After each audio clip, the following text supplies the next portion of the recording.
وأكثر الناس وللأسف في زماننا يتراقص بهم الإعلام ويميل بهم دعاة الفتن يمنة ويسرة ويتخذهم العدو مطية.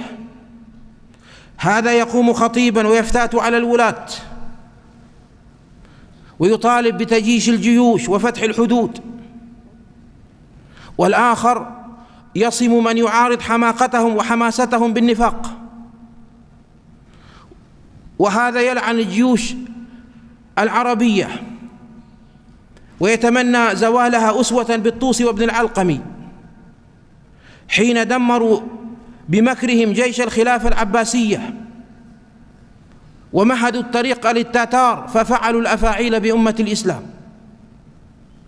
وآخر ينزل نفسه منزلة السلطان ويدعو الشعوب للتظاهر والخروج إلى الشوارع والضغط على الحكومات، وآخر يدعو للمقاطعة ويحرم التعامل مع محلات تجارية وقد أعطاها السلطان ولي الأمر رخصة وأذن لها في التجارة ويدعو إلى مقاطعتها.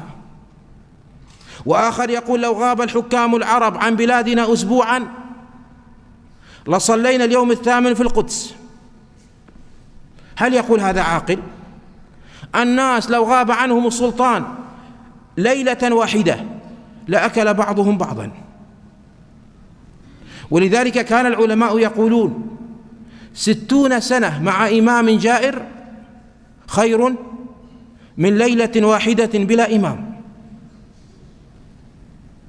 تريد تصلي في القدس؟ قم الليل وصلي الفجر في جماعة يكفيك هذا. تريد تقاطع؟ قاطع المحرمات التي حرمها الله عز وجل يكفيك هذا. تقاطع قهوة